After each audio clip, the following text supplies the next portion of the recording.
Omnibus is a production of iHeartRadio. This is Jim, and receiving this message. We are Ken Jennings and John Roderick. We speak to you from our present, which we can only assume is your distant past, the turbulent time that was the early 21st century. Fearing the great cataclysm that will surely befall our civilization, we began this monumental reference of strange and obscure human knowledge. These recordings represent our attempt to compile and preserve wonders and esoterica that would otherwise be lost. So whether you're listening from an advanced civilization or have just reinvented the technology to decrypt our transmissions, this is our legacy to you. This is our time capsule. This is the Omnibus.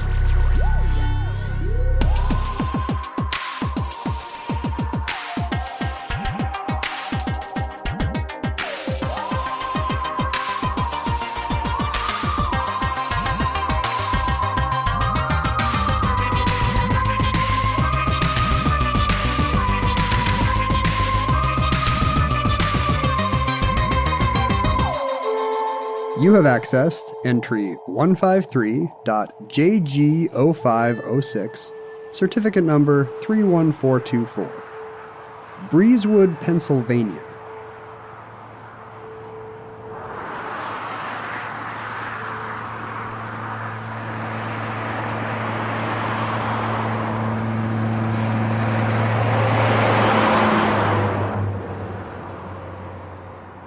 Would you describe yourself as a road tripper?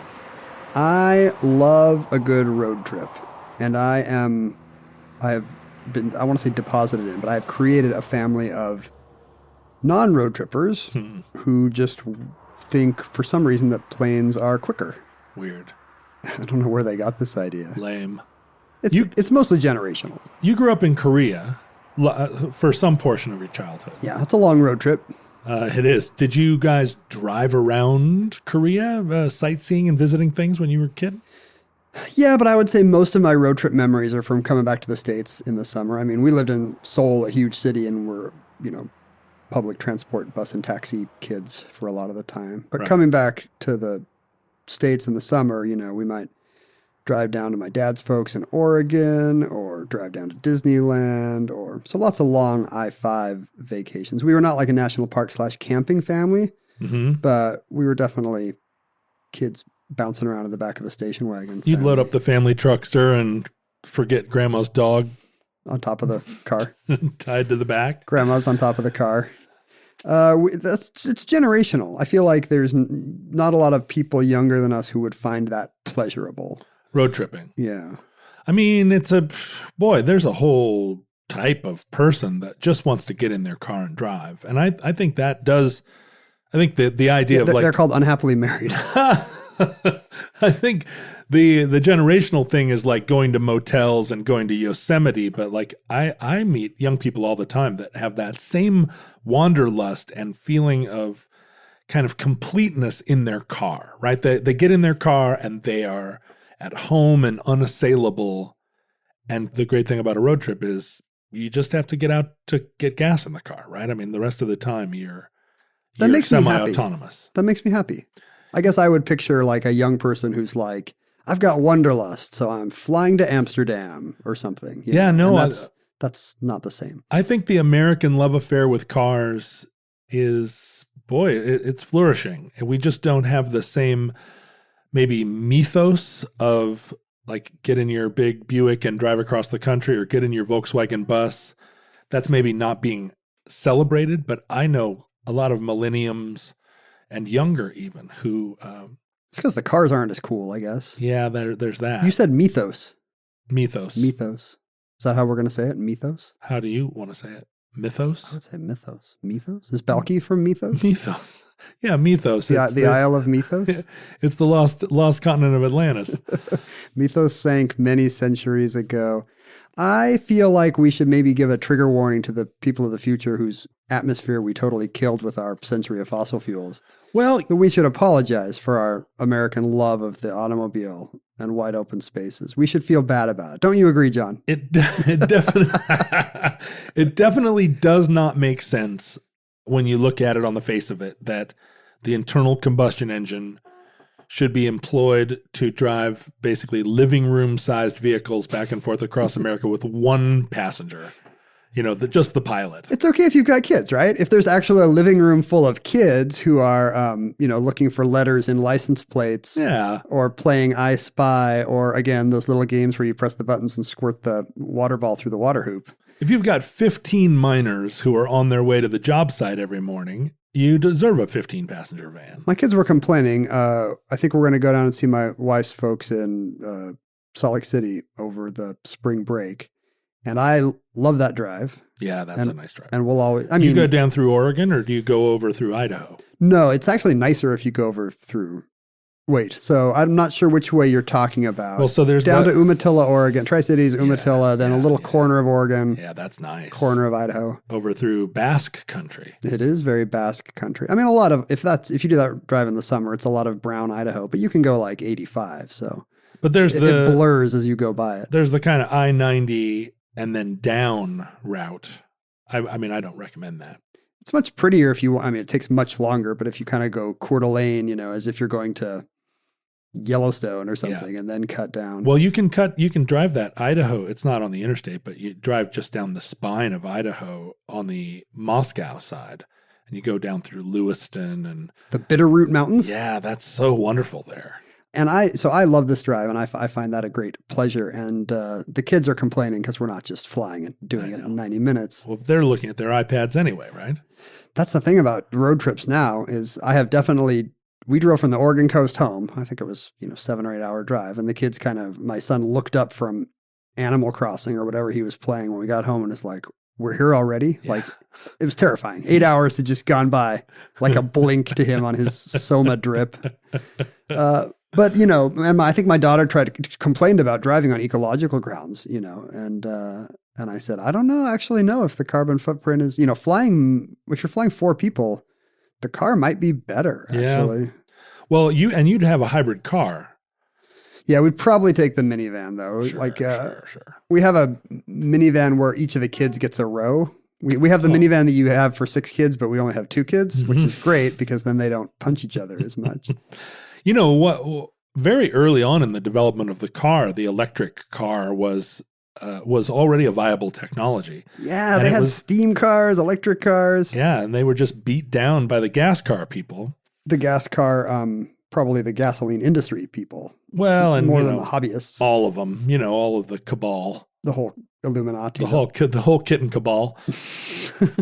But now that we're entering, we're at the dawn of the electric car age. Now I think cars will stop being so polluting, and we'll just have to face the fact that electricity production is still polluting. Right. So but to get our act together, nuclear or hydro wise. Right. As time goes on, I think we'll solve that problem pretty quickly, and we'll be into a new era where you can more or less travel without filling the air with pollutants. I mean, it was probably, honestly, it's a daily 20-mile commute by every American from the suburbs to the city. That's what ruined everything. Yeah, and that will be all electric in not a yearly road trip. 15 years. Sure. There won't be a gas car except in the hands of enthusiasts. But we've been living, and your and my life have overlapped sort of the second half of what is a century of focus on the automobile as absolutely the tentpole means of transportation, one that its status, its freedom. It replaced the train. It replaced most public transit. Because it's freedom. A car goes wherever, and you can decide at every moment. Turn left, turn right. What if we go here? What if we crash into this phone pole? Those mountains look pretty. What if I slam on my brakes right now? Not options in a train. The passengers do not control the brakes of a train for some reason. 2 days ago, I was driving on the freeway here, and a fire truck was ahead of me, kind of on the freeway. Not sure exactly where it was headed. It was all by itself. It wasn't a convoy. Did it have lights and sirens? It had lights and sirens. It was going. And people were pulling over to the right to get out of its way, as you do. I was a quarter mile behind it. And so kind of drafting off of right. it, like I was just going 75 in the That's in nice. the fast lane. When somebody loses their house, but you can get there. Yeah, 5 you're minutes just faster. sort of, I wasn't like right on his tail, but kind of drafting off. And then all of a sudden, a person in front of me in the carpool lane, they didn't suddenly do something. I came up on them very fast because somehow their reaction to a fire truck was to put on their flashers and slow to 15 miles an hour. In the same lane as the fire truck? No. Next to it. No, not even. 3 lanes over in the carpool lane. And so I'm going, a reasonable 75 miles an hour and just about went right into this guy's trunk. And, had to lock up the brakes. So you could, driving normal, okay. Or stopping, okay. But you don't want to split the difference. No, you don't split the difference. It's like those people who are on the moving walkways at the airport and they think, well, it says stand right, walk left. So if I'm going to walk very slowly, let's just be right in the middle and cover my bases. And in this case, that person who did not understand how to deal with fire trucks, it was one more reason why I feel like autonomous cars, at least within cities, are the future. Because I do not want that person making independent decisions about how to pilot their vehicle. We almost have the technology, and cars are now smarter than him. Yeah, 100% he should not have a driver's license. Maybe cars aren't smarter than me, but they're definitely smarter than that guy. But, the car industry, the car universe, it began... The Cars universe? The Cars... From the Cars movies? No, not that universe. Oh, okay. I've never seen a Cars movie. Oh, really? No, I feel like the anthropomorphizing of cars is something I didn't want. It creeped me out from the very beginning. They put the eyes on the windshield instead of the headlights, which is kind of a new innovation. It's super weird. I guess I don't like the animation, and so I never wanted to see the movie. It's for little boys who want to imagine vroom vroom cars having adventures without the obnoxious people taking up space, because there's no people unless... you don't see what's in the cars. Yeah, awful, awful, awful. Think about that. Do they have organs? No, they're real people inside who are just held prisoner inside the belly of these monsters. What do they eat or where do they pee? The whole civilization is based around cars in the Cars universe. I don't know. They pull in to drive through Kentucky Fried Chickens and some food is shoveled into the briefly open side window. What am I trying to say? Window. This is headcanon. This never happens in the movies. There's no fast food at all. The only things that are grown are corn for biodiesel in the Cars world. Sorry, that was probably a side trip. You wanted to talk about our car-based universe, not the Pixar car-based universe. Yeah, our car-based universe, it came up out of what was already a pre-existing wagon-based transportation culture. Do you think there were guys out there on weekends waxing their Conestoga wagons like, hey, baby? Oh, for sure. You've been to the state fair. There's still guys waxing their Conestoga wagons. Would there be sexy pioneer women that would kind of drape themselves over your Conestoga wagon to car wash it? You mean at your log cabin, you'd have a poster over the bed of like a gal in a bonnet leaning across the hood of a... They would have a little thing hanging from the back, but it's Calvin and Hobbes peeing on Pancho Villa. Or like a little set of family figures, except the dad in a big wide brimmed hat. Except the last 3 kids are gravestones. I reached for my bell and couldn't find it. There it is. Well, anyway, so there were toll roads, there were pikes. People were traveling between Boston and New York on fairly well-maintained roads before the advent of the car. Yeah. But once the car came around, it also kind of coincided with the opening of the West and the railroads. And, this was a century of movement in the United States, and the car just really capped it. Like the gasoline engine and the rubber tires and all these innovations that made automobiles so appealing and they moved much faster, but they required an infrastructure. Just as you had roadhouses where your horse could be watered and fed and bedded down for the night, all of a sudden with the gas cars, you needed, gas stations. Service stations. And you needed a whole rubber industry, which we've discussed before on the program. Because these early guys were repairing a tire every hour. Right. And you needed gasoline, which up until that point, it wasn't that much earlier that we were still using whale oil to light lamps. And now we needed gasoline to fuel these vehicles. And this was the rise of the Ohio those early discoveries of gasoline, or of oil. Pennsylvania gas rush, and right, and that was the story of Oklahoma and Texas. That's why there's still Quaker State oil. Pennsylvania used to be oil country. Yeah, and the Amish were like sheiks. Pennsylvania and Ohio, right, where the big oil, and all of this was happening kind of all at the same time, and big fortunes were being made. But one of the inhibitors of this big change, this shift in the way people moved around, was roads. You needed good quality roads. It really wasn't fun to get into an early car and head out on a horse track. You can't overstate how bad roads were in the early, even 20th century. You'd be fine in town with your flivver or whatever. Yeah. Flivver? Is that an old car? Yeah. With your Tin Lizzie? I think a flivver even was a way of describing a original kind of hopped up, souped up horse cart. Right, it had fins and... Yeah, exactly. It sounds very futuristic, so it's two V's in a row. Yeah. But then as soon as you got outside American cities, the roads basically went away. It was rutted wagon wheels, and, of course, in rainy weather, it would be unnavigable mud, and rivers would rise, and, in the summer, it would be dusty and awful, and it would take a month or more to cross the country. Well, if you even could cross the country. Yeah. I mean, in that, the idea of a system of roads to cross the country was an idea that followed necessity. People wanted to see the country in that way. And the railroad did connect both sides, but it still felt like terra incognita for most of the Midwest and the Mountain West.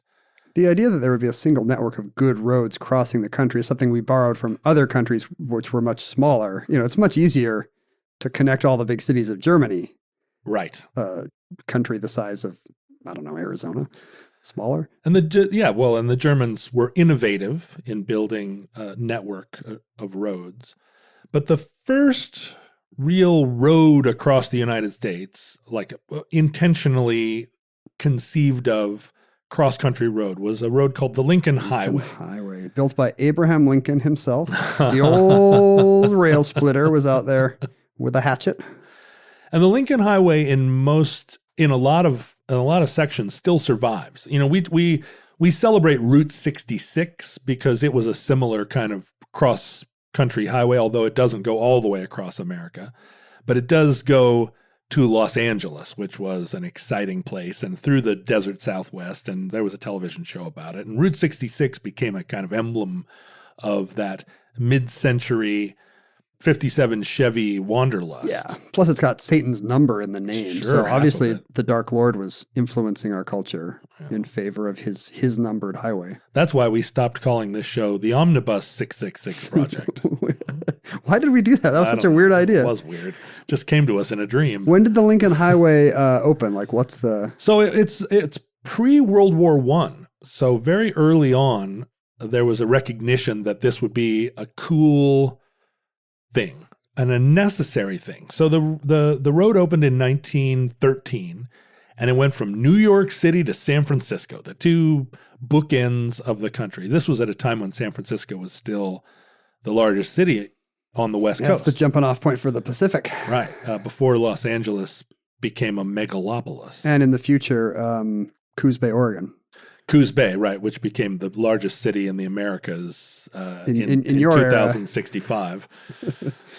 But at first it was like, fire up your putt-putt and try and make it. But as time went on, pretty quickly, the Lincoln Highway became like a major arterial of the United States. And one of the things that kind of cemented its reputation or cemented its necessity, I guess, was a very early convoy of military vehicles that made the trip all the way across the United States on the Lincoln Highway, a kind of military convoy.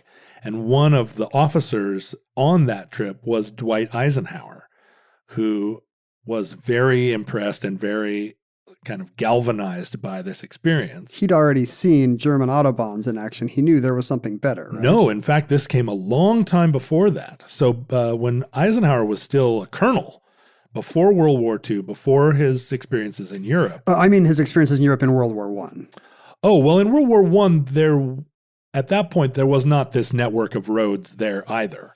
Eisenhower took this convoy across the Lincoln Highway in 1919. So just a few years after the Lincoln Highway was opened, but crucially, immediately after World War I, which was a period where the American military modernized, and we sort of saw that we were going to become, the U.S. military was going to provide this maybe a more global peacekeeping role than it had prior.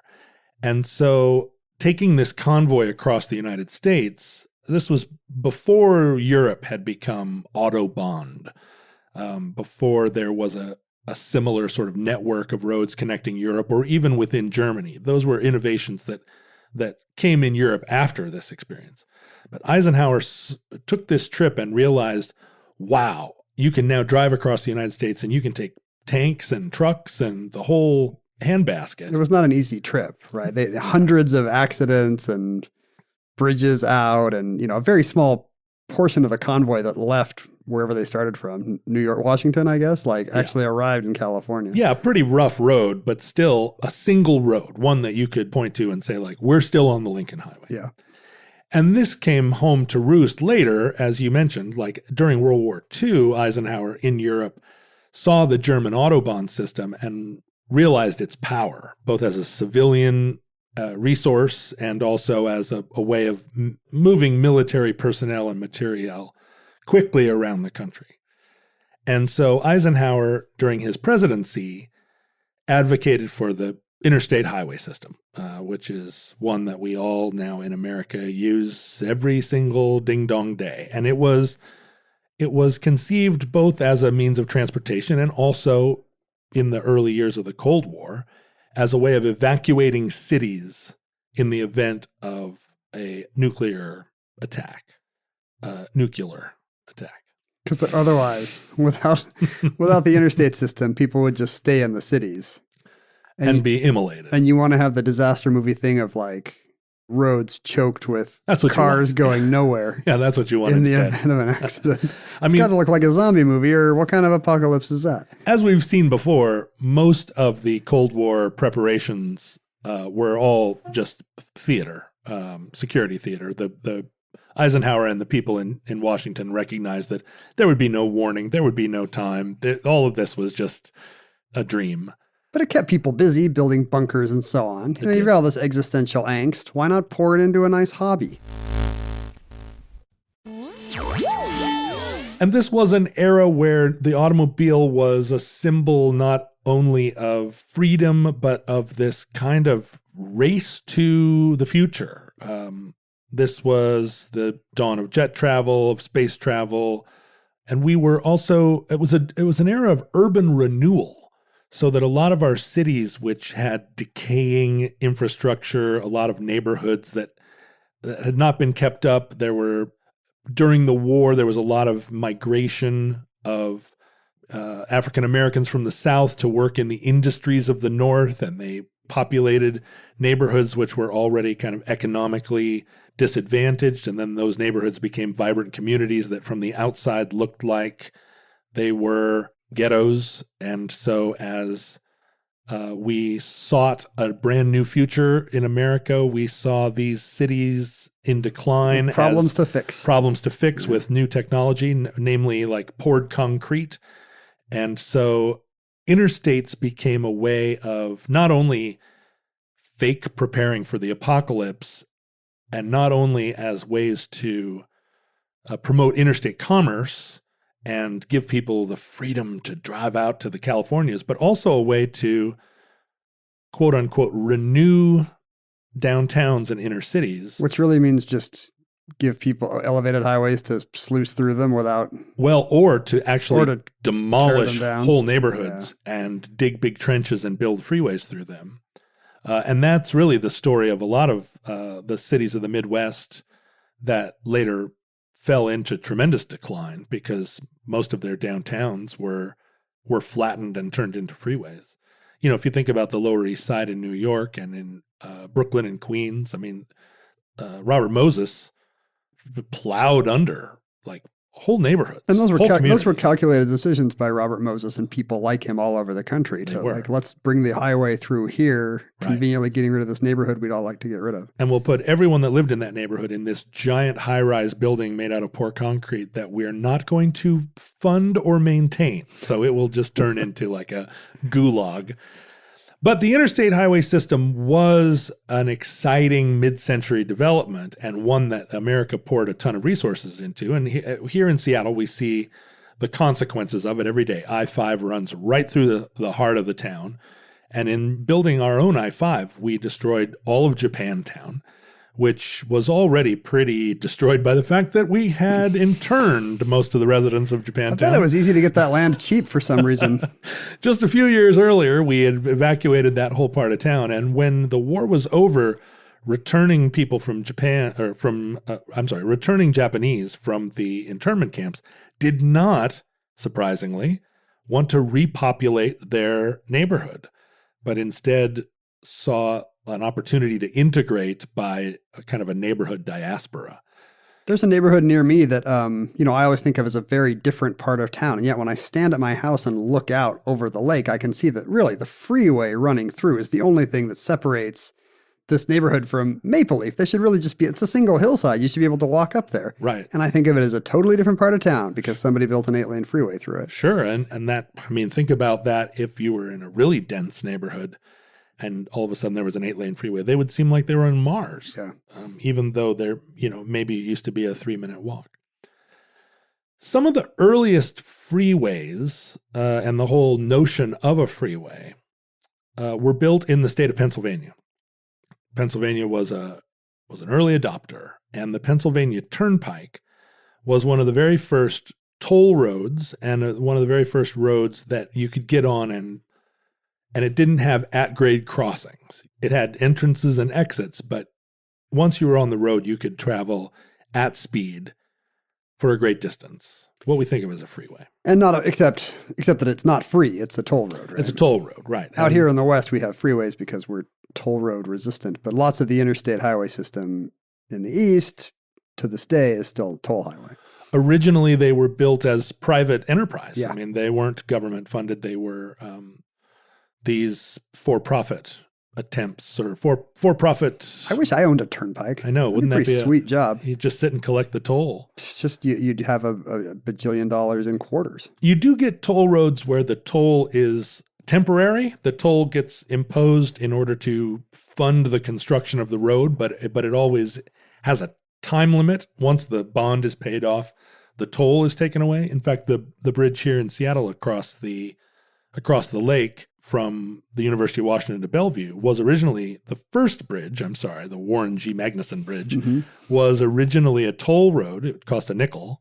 And after they paid off the bond, they took the toll away. Which politically tends to not happen anymore. Yeah, right? There's right. a lot of inertia. Hey, people are already used to paying this. Nobody's going to complain if it doesn't go away. Once you get a toll going, you want to keep it as long as you can. That's a good thing. They just rebuilt that bridge and reinstituted a toll. So it's a toll bridge again. But the Pennsylvania Turnpike was very successful. In fact, they pioneered a lot of kind of innovative thinking. The original Pennsylvania Turnpike tried to have like great sections that were just laser straight, because that was how you imagined you want to get from one place efficient. to another. Yeah, go in a straight line. But what they hard to build, I assume. Well, and what they discovered pretty early on was that if your road had no curves in it, it did not take very long for drivers to become hypnotized. And so most of the curves that you see in interstates are put there not just to go around geographical bubbles, hills and valleys and so forth, but they're put there because you need to keep hidden sight lines to keep drivers intrigued. It's video game design. Yeah. Well, that means when we get autonomous cars, we can also just regrade all our highways. Everything the can car just doesn't be need straight. entertainment. Hey, do you know where the word turnpike comes from, by the way? It's What? odd, right? You're not turning. The whole point of a turnpike is you're not going to turn. I guess turnpike was originally the barrier that would keep people from going on the road. It's the pike that would turn at the toll gate. Oh. So it's like a turnstile, basically. A turnstile. And now the whole road is named for the thing that would keep you off the road. What was cool about the Pennsylvania Turnpike is that going back to the age of railroads, a lot of the route of the Pennsylvania Turnpike was already built through a very, very rough mountainous part of Pennsylvania. It was already built, and many, many of the tunnels were already dug by a previous boondoggle. In the 1880s, there was a railroad war between the New York Central Railroad and the Pennsylvania Railroad. People just launching locomotives at each other. Well, it's when you're in Manhattan, right? There's Penn Station and there's Grand Central Station. And those were the competing outfits. That's right. Pennsylvania Station was the terminus of the Pennsylvania Railroad, and Grand Central was the terminus of New York Central, and they don't connect. You have to walk across town. That's funny to this day. And so it was Coke and Pepsi, basically? Or would they have different destinations? Yeah, they covered different territory. And, we see that here in Seattle also, not to make everything have a Seattle parallel, but we have the King Street Station and we have the Union Station. Now, Union Station across the street from King Street Station is no longer a railroad station. It's now used as Paul Allen's place where people have weddings. It's a Zeppelin hangar. But originally, they were two railroad stations built across the street from one another. That seems inefficient, because that means is you got miles of railroad track across the street from each other. That's right. I mean, they had different routes, and you would use them differently, but they were competing railroads. So the New York Central and the Pennsylvania Railroad were competing with one another, and at some point, the Pennsylvania Railroad bought a smaller railroad that was directly competing against the New York Central Railroad in some other route up around Buffalo. And so no less than William Vanderbilt, capitalist extraordinaire, railroad tycoon, who was the New York Central Railroad magnate, decided he was so mad at the Pennsylvania Railroad getting up in his business that he was going to build his own competing railroad that mimicked a route that the Pennsylvania Railroad itself took. So he lined up with some other guys you may have heard of, Andrew Carnegie and Henry Clay Frick, two Pittsburgh industrialists. And they proposed this railroad that would go through this really rugged, hard Allegheny route from Philadelphia to Pittsburgh that they were going to call the South Pennsylvania Railroad.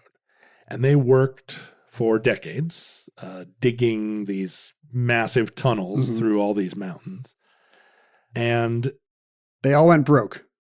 Carnegie, Vanderbilt, Frick, they all wound up as hobos around a can of beans on a barrel fire. J.P. Morgan was involved too. I mean, the whole gang. I love the idea of all these guys like losing their shirts in the same enterprise. As the enterprise progressed, they realized that it was really expensive and that it was super duper a boondoggle. They were losing money hand over fist. If they opened the railroad, it was not going to, there's no way that it was going to actually ever pay for itself. It was an embarrassment. This actually happened to all the companies that built the London Underground. Like, the reason why there's so many different lines on the London Underground are the same reason. A bunch of private companies were like, ooh, hey, we'll build a underground train from, Whitechapel to King's Cross to Paddington. And this was the future. And so everybody poured all this money into it, and immediately became obvious this was not the way to make a fortune. All these companies went under and had to get bailed out by public funds. And, that's why the London Underground is the way it is today. Is that right? It's just a collection of all of these different private things that eventually the city of London came in and said, all right, we'll take everything. Yeah, I think a lot of it did get aggregated and eventually nationalized.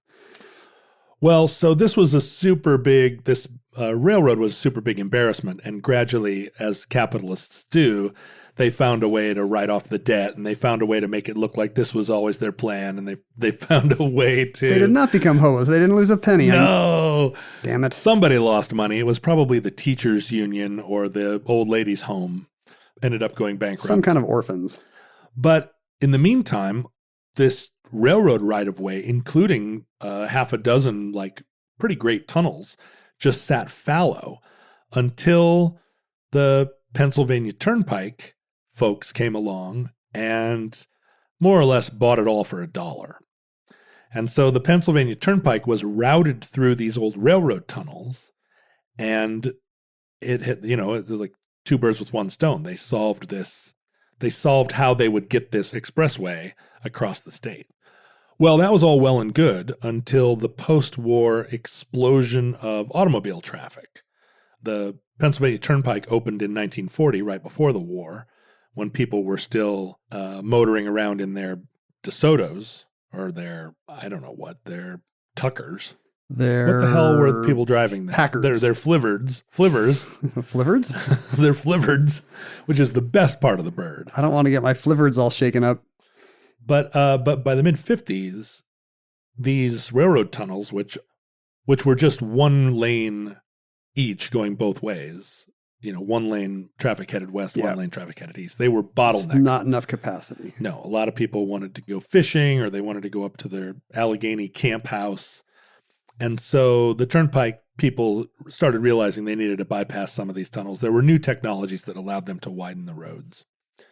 And this was also the beginning then of the Interstate Highway Commission. So as the interstate system started to get plotted out, a lot of these roads that already existed, the Lincoln Highway, for instance, Route 66, Highway 40, the Pennsylvania Turnpike, the Ohio Northeastern Turnpikes. It was pretty generally understood that it didn't make sense to build an interstate right next to the Pennsylvania Turnpike. We're not 1890s railroad wars anymore. That's right. It seems like in a lot of cases, this stuff should overlap. And in many cases, it does. If you're trying to follow the route of Route 66, you're going to find that a lot of it is just I-10 and other interstates that it seemed like in most cases, this was the best route. They'd already figured out the best route. The difference being that Route 66 or Highway 40 went at grade level. They went through main streets. They were where the motels were and the restaurants. They had stoplights on. There were traffic lights. You'd have to stop for cross traffic every block in town, right? Right, because the idea was that the Lincoln Highway was just a road. And people built whole towns around the Lincoln Highway. It was a major advantage if the highway went through your town. And the era of motels, the original motels were all built around these at-grade streets. But when you're building a freeway, you need to bypass those towns. And so, for instance, the surviving sections of Route 66 are ones where you get off the freeway, drive over to the little spur road. It's like a little belt that actually goes through town. And And often there will be signs on the highway begging you to take that. Please come down and go to our Kentucky Fried Chicken. It will take a little longer, but it'll be so worth your while. So how the interstates got built really affected how these little towns economically and culturally, like, did they survive? Did the road bypass them in such a way that that traffic was routed around them and never, if there wasn't an exit at your town, this happened to a lot of little towns. The freeway just went by. There wasn't a way off. And even if there was a way off, I guess within 30 or 40 years, it would lead to a culture of, Walmart coming through town and planning itself by the highway, obviously, and not in the old downtown. And that's the nail in the coffin for everybody downtown. Are you old enough to remember a time in your road tripping when these little towns were still, you would pull off the road and actually go to a little restaurant in town, little mom's restaurant, instead of pulling off and going to a Chick-fil-A? It would all be the Golden Arches, which were all built right by the interstate. Because we were awful kids and we just wanted the brand we knew. We didn't want Mom's. Who knows what you would get there? We wanted McNuggets.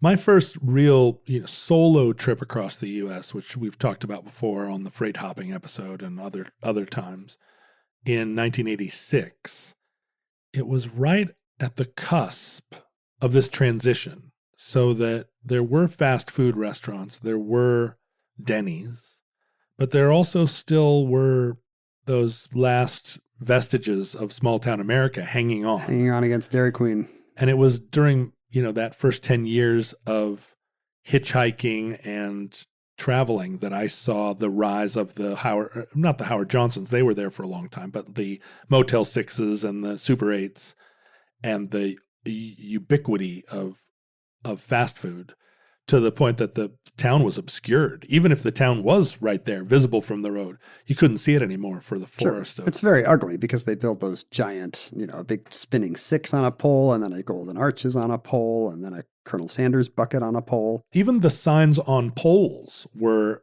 fairly recent. Yeah. I mean, if you think about the past 30 years as being fairly recent, I remember the first time I saw a McDonald's sign on a tall pole.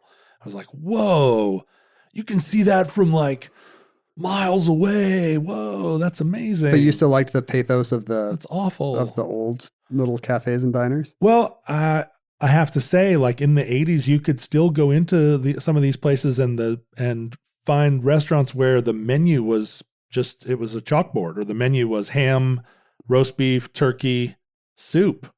Like, those are all the 4 food groups right there. there. Like in the morning they would roast a turkey and roast a ham, and the food was really simple and really good and minimally processed. And I remember probably as a 18-year-old, 19-year-old feeling like this food was not as good as a Wendy's double cheese and a Frosty. Yeah, that was my problem. But if this was what you were forced to do, you did it. And now, God, I miss it. So within the state of Pennsylvania, it was clear that the Lincoln Highway was going to have to, and the Pennsylvania Turnpike, they were going to have to surrender some of their turf to the interstates. And the interstates had a reluctance to tolling. There are a lot of roads in the East that have tolls, and there are roads in the Midwest that are tolled, that are sort of grandfathered in. But the interstate highway system was meant to be free. It was against tolls. Yeah, freeways are the future. And so as they built it, they didn't want to force people onto toll roads. They wanted, if you were on an interstate and it was kind of overlapping a toll road, there needed to be an opportunity there. You needed a way out. You needed a way to opt out as they built the freeways. They wanted it to be a system, right, where you weren't just funneled into someone's private enterprise. And well, plus it would be a whole new revenue sharing nightmare. That turnpike money went to the state, right? Whatever state agency is administering that. So, and for whatever reason during that time, they didn't just nationalize the toll roads, which it seems like, depending on what your politics were at any given point in the last 100 years, that could have been, I mean, it seems like maybe Roosevelt, if he had been building the interstate highway system, he would have just nationalized the toll roads. Beautiful murals on the side of everything. You could have made the argument. But in the case of the Pennsylvania Turnpike, they did not. They knew that some of the freeway was going to have to overlap it. And in fact, Interstate 76 and Interstate 70 were going to overlap one another. They were going to share a section of 30 miles or 50 miles or some number of miles through the center of Pennsylvania, because this is rough Allegheny mountain territory. And I don't know that part of Pennsylvania at all. Is there really not much there? I mean, the people who live in central Pennsylvania will get mad that you and I say that the area between Altoona, Pennsylvania, and Frederick, Maryland is not really, there's not a ton going on. But it's pretty clear on a map that there is not a ton going on. It's, there's not a ton going on. If Altoona is your big regional city, right, it's a slow day. But this is a real crossroads, right? You've got Washington, D.C. down there. You've got Pittsburgh. You've got Philadelphia. People need to move through this area. Sure. I mean, it's everything between the big cities of Ohio and Western Pennsylvania. Right, Columbus, Cleveland. And all the big Eastern Seaboard cities on the east side. And in the interstate highway system, there are a lot of instances where I-90 and I-94 will share a roadway for hundreds of miles. It's always confusing. You're like, wait, am I on I-90 or I-94? Right. You have to realize that the highways are not the roads. They are a kind of a mental construct that are running atop the roads in your thought space. And that, the real I-90 was the friends we made along the way. And I-76 goes from Cleveland or Akron all the way down to, it goes to Philadelphia. I-70 goes from Columbus to Baltimore. But they spend this time together right here in this section. And Highway 30 and the Turnpike, they all come together in the town of Breezewood, Pennsylvania. We finally mention Breezewood, which has kind of a fake sounding name. Breezewood. Seems like the setting for a soap or something. Well, and Breezewood has a long history as a crossroads. This was a place where if you were trying to get from one side of Pennsylvania to the other, you were going to have to go through this. You're going to get funneled down into Breezewood even before there was a Breezewood. And Breezewood is an interesting little, let me retract that. Breezewood itself isn't really that interesting. It's just a place with a lot of Kentucky Fried Chickens. It's not even incorporated. It's a census-designated place. Yeah, there were some towns around it, and I think maybe there was something as simple as a service station called like the Breezewood 76. Yeah. And people started calling that corner Breezewood. That's why it sounds like a product name. It actually probably was. But Breezewood is this place that, when they tried to build the railroad through there, it went right through this little corner. And then the turnpike came, and then the Lincoln Highway came. And there's a whole section of the Pennsylvania Turnpike which was made obsolete by the straightening of these roads during the early part of the post-war period. That's called the abandoned Pennsylvania Turnpike, which is like a rails to trails bike zone, like a super freaky. Is it still? It's still paved. Yeah. Whatever it was, 4-lane highway. Yeah. For a while, I think one of the big three automakers used it as a place to test cars. Like they would get cars going and pull up their e-brakes or whatever. But you can go out and it's at your own risk, I guess, because it's not maintained, but you can go out and ride your bike through these. It should be for shooting commercials. Tunnels. There should be like fake roads just for car companies to make like the new Hyundai Sonata. I bet it gets used in zombie movies all the time, or if it doesn't, it should. If you're making the road, you should absolutely go out there. And the state should provide its own zombies there. So as a utility, so every film company's not bringing its own zombies. They're already there. Pennsylvania definitely has plenty of zombies. Anyway, as we know here in Seattle, it took a long time to build the interstate highway system. It started in the mid-50s. Longer than it was supposed to, right? Yeah. Wasn't the idea this will be done in a matter of years, less than a decade, we should have this knocked out. And the original plan didn't get finished until, I don't even know. It's shocking. Well, yeah, the original plan was people were still working on it into the 80s. In fact, right here in our own Northwest, the town of Wallace, Idaho. Do you remember? Did you ever go through Wallace, Idaho? Yeah. Where is Wallace?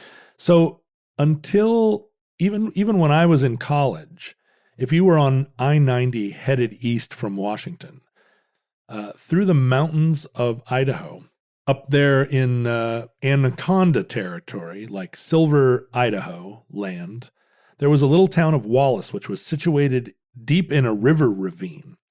And the old highway, Highway 10, was like Route 66. It just went right through the main street of Wallace. Mm-hmm. But if you were going to build an interstate through there wasn't another place to put it except right over the town of Wallace, which was a super quaint little cowboy western town on the banks of a river in a steep-sided valley. And so the townspeople of Wallace declared themselves a national historical city and succeeded in getting their city designated this just way. To avoid some big concrete viaduct? Well, no, the road would have just wiped out the town. It would have been one of those situations where the necessity of the freeway. The town is the same width as the highway that's going to replace it. And so all through the 80s, you would be on I-90 headed east, and all of a sudden there would be some signs, and the roadway would start to change, and then you would be on a normal road, and then you would come to a stoplight. The one stoplight in Wallace on the interstate, I-90, on the interstate highway. Which should be taking you from Seattle to Boston. Right. And you'd wait for the stoplight to change. You'd putter through Wallace, go past the restaurant that had ham and turkey and roast beef. And then the road on the other side of Wallace would start to widen, and pretty soon you'd be on a freeway. I assume you'd see the speed limits change, right? Oh, yeah. Would they gradually throttle you down? 55, 45, 30, 20. It's like a backwards auction. It was really hilarious. And it was a wonderful little town, a wonderful break. But in the subsequent years, they blasted a freeway route up the mountainside. so that when you're in Wallace, you can now look up and the freeway is going around the town, kind of like carved out of the side of the mountain. That seems like probably crazy expenditure per mile just to get this idea that we have these roads that do not have stoplights. Yeah, it was a ton of money and a lot of extra engineering, but Wallace survives to this day. You can visit it and go buy, I'm sure, some fool's gold in a poke. I see that in 1991, when the bypass was complete, the town held a funeral for their stoplight, which was that was the last stoplight on an actual transcontinental interstate, and that was 1991. So yeah, the 1956 federal highway project finally ended with that viaduct, and then a 1992 section through these Colorado canyons that required a lot of bridge and tunnel work. Again, probably millions of dollars per inch of highway. So yeah, Eisenhower did not live to see it by about 25 years. Yeah. But for the most part, the interstate highway system was up and running by the mid-60s. Yes, there were just these little gaps. But Breezewood, Pennsylvania is a unique case. And it's a case where this combination of different roads and different jurisdictions resulted in a situation where, as they were building the freeway, the administering organization, the Federal Highway Administration, had because of the Federal Aid Highway Act, which paid for a lot of this road building, had a stipulation that you couldn't collect tolls on roads built with these funds forever, right? You could collect tolls in certain circumstances. But to build this road with funds from the Federal Aid Highway Act, the Pennsylvania Turnpike would have had to agree to stop collecting tolls, which, as you said earlier, the state of Pennsylvania had no interest in agreeing to. Mm-hmm. And so as they were building the interchange, they built it in such a way that in order to make the transition from the newly constructed highway and the other roads, the old toll road, you had to get off the road and go down into the unincorporated gas station named town of Breezewood, Pennsylvania, and then get on an on-ramp to whichever road it was you were continuing on. A direct connection was regulatorily impossible. Yeah, they were able to use the Federal Highway Act funds, but they needed to do this little switcheroo, a little sleight of hand. And at the time, because the freeway system was still piecemeal, it didn't seem that unusual. There were plenty of instances where freeways just sort of ended somewhere and all of a sudden you were on surface streets because the system hadn't connected itself into the seamless kind of organism it is now. But now that we have this seamless circulatory system, I'm sure Breezewood feels very odd if you're driving through that part of Pennsylvania. Well, so once certain regulations had been relaxed and certain, and the system had coalesced, Breezewood did seem very unusual. And over the course of time, became the only place in the entire interstate highway system where you were, for some portion of your trip, routed down to surface streets and to a stoplight. So you feel like you're still on the highway, and then all of a sudden you have nowhere to go except through the town of Breezeway. There's a red light in front of you. The only other place that you encounter a light is when you're entering the Holland Tunnel on your way into New York City. But I don't consider, it's pretty clear that the interstate ends there at the Holland Tunnel, whether or not it's designated through the tunnel or not. That doesn't feel like a situation where you're all of a sudden on a surface street.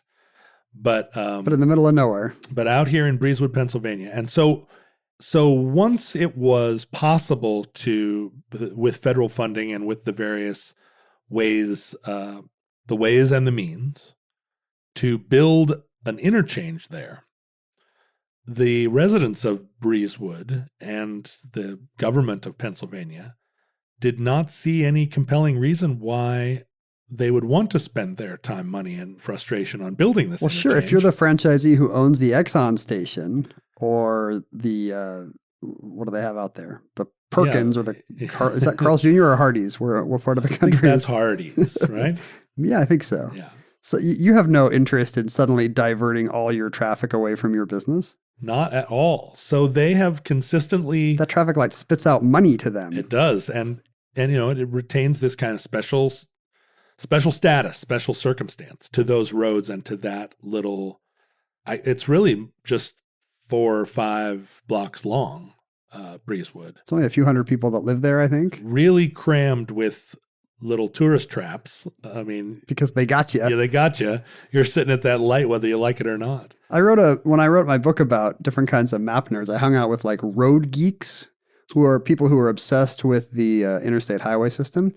And I'm sure part of it is the appeal of the open road, but part of it is they just like the systematization of it, the fact that we've kind of classified America into these numbered roads. And so these people do not like when anything is off standard or off model in any way. Right. They get very angry about this. There's this Pennsylvania kind of pork-laden congressman named Bud Schuster, who managed to get money for a new highway through Altoona, and he wanted it signed Interstate 99, because that would be the highest one. That would be the best one. Sure. And they were very angry because it's between I-79 and I-81. You can't have 99 in there. It's out of order. I don't know what odd number there is between 79 and 81. I don't know what they would have chosen, but that cannot be Interstate 99. And so people like this who are very angry about little oddities in the system like this, they are appalled by Breezewood. It's really, like a stain of bird poop on the Mona Lisa to them, that the interstate highway system. Well, it's one leaky pipe in an entire, a beautiful. Everything else just refinery. As designed, and yet Breezewood, Pennsylvania, and by something as lame as like commerce, local gas station owners preventing me from having my beautiful nation of 8-lane highway. What's funny is that in our own time, our own president, Donald Trump. Not my president, John. Not your typical American. Trump, as of February of 2018, has reopened the idea of tolls on interstate highways as a method of paying for infrastructure repair. Because as we've seen in the United States, we have not budgeted money to repair these freeways, these beautiful freeways we've built. And as a result, our metaphorically collapsing civilization is also literally collapsing, which seems a little on the nose. Right. Bridges are falling down. Roads are falling down, are crashing apart. So this is Trump's plan is meeting with a lot of resistance because, of course, it involves like lots of privatizing too. So the toll money is going to come out of There's plenty of money to be made here by all the right people. I mean, I'm not against the idea of tolls in general. It does seem very fair to me in a way that the exact number of people, depending on the exact amount of time they spend on the road or the bridge or whatever, it's a flat tax, are paying proportionate to that, So it's just in a way, it's going to the right users. But yes, it is a flat tax, which means disadvantaged people who have to use that road as much as the rich people, they're paying a larger percentage of their income for the same privilege. And it takes away kind of the utopian dream of the interstate highway system, which is like, it's a magical gift that has been provided for us and by all of us.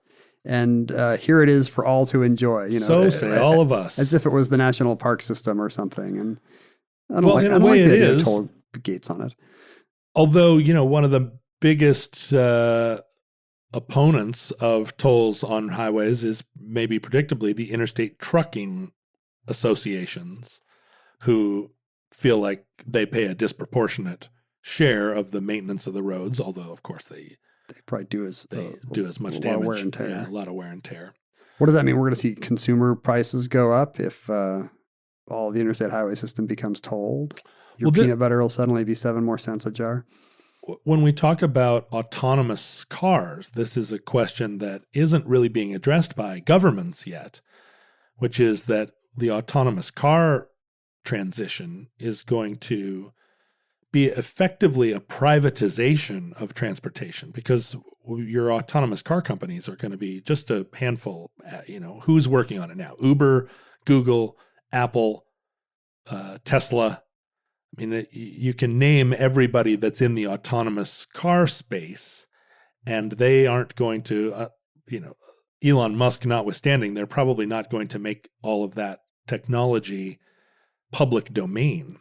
And so then you're going to have a situation where the roads are being paid for by taxes, but they're only being used by this very small handful of for-profit companies. Because in a world of autonomous cars, you're not going to be able to just get on the road in your jalopy and drive wherever you want. Think of all the trouble you'd make. Yeah, the tempo is going to go way, way up. You won't be able to drive your car. And when trucking becomes autonomous and all those truck drivers are out of work, trucking's going to be in the hands of very few companies too. So then the question is, who does pay for the roads? Are they a public service that we're providing these 5 for-profit companies? How do poor people get from place to place? So it's all a new set of regulatory tangles and tax questions. How we're going to, all these little tourist traps aren't going to fulfill the same functions because people aren't going to be wandering aimlessly looking for a Denny's. They're going to set their coordinates and presumably turn the windshields to black and watch Toy Story and Pixar's Cars. The car is going to produce its own McNuggets for you. Right. There's going to be a McNugget box in the dash. You're not going to pull over and buy Tanzanite at a roadside stand. All the little Breezewoods will be gone. Breezewood, by the way, is a common noun among these road geek people. They'll say, "Oh, this is a Breezewood," which is some little hang up that's choking what should be a very efficient highway, no matter whether it's in Breezewood, Pennsylvania or not. This is now a Breezewood. The most elegant insult I think I've ever heard. What a Breezewood. And that concludes Breezewood, Pennsylvania. Entry 153.JG0506, certificate number 31424, in the omnibus. Now, futurelings, we hope that these 4 companies, Apple, Google, Tesla, and so forth, have not taken over social media in your lifetime the way they appear to have their sights set on all the other infrastructure. We hope social media does not exist at all. But in our time period, we were perhaps the last people to enjoy it. John and I are at Omnibus Project on any social media platform you can think of. We're also at Ken Jennings and at John Roderick individually on Twitter and, in his case, Instagram. Not so much Twitter anymore. I'm on Twitter more and more all the time. I thought, more and more all the time. I thought by the time you hear this, John will be on Twitter 100% of the time. 110%. It's ramping up. Nothing but growth. It's one of those where you can always split something in half to eternity. I will, as I get closer and closer to 100% of the time, I will continue to be on there more and more, but the amount I'm on there will just be fractionally more. Soon there will be like a tiny fraction of a pixel on your phone screen that is something besides Twitter. We are also on, speaking of evil conglomerates taking over the future, the Futurelings fan page on Facebook is a delightful place to hang out. On the Facebook. As the Faces book. It used to be called when it was for ranking Ivy League girls in their dorms and creepily stalking them. Facebook is awful and remains awful, but when they are in charge of the autonomous cars, all I will say about them is praiseful. Is that right? Because I want the car to come pick me up and take me where I'm going. My Amazon credit rating, I'm going to really meticulously manage it because I do not want to sit and wait while I get a spinning beach ball. Can you imagine an interstate highway system run by and for Facebook? It would have all the efficiencies and user friendliness of their site. It's complicated. You could also send us digital communications in our era at our address, theomnibusproject@gmail.com. Gmail, again, soon to own the federal highway system. The Googs. Googsters.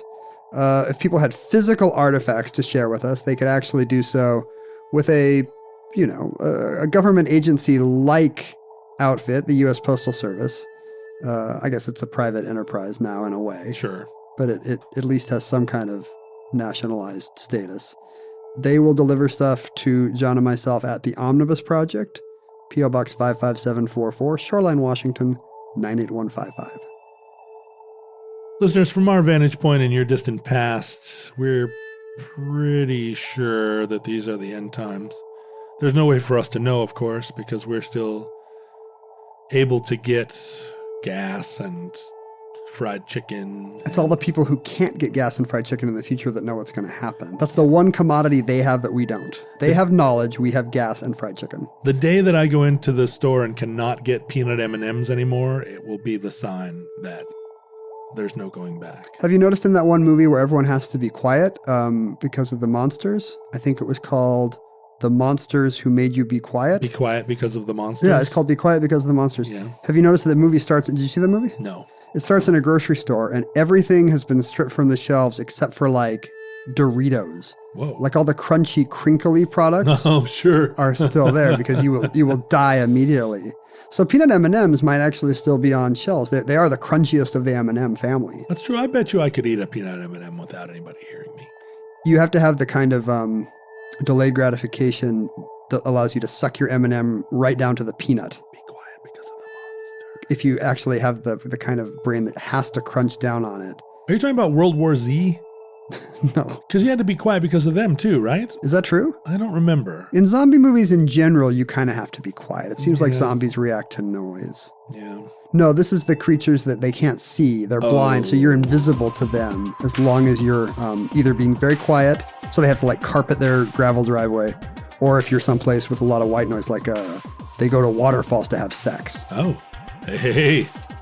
I'm going to start doing that. Even without the monsters. Anyway, we hope and pray that this monster catastrophe we fear may never come. Although waterfall sex maybe is a life hack. There's a silver lining. If the worst comes soon, this recording, like all our recordings, may be our final word. But if the monsters allow, we hope to be back with you soon for another entry in the omnibus.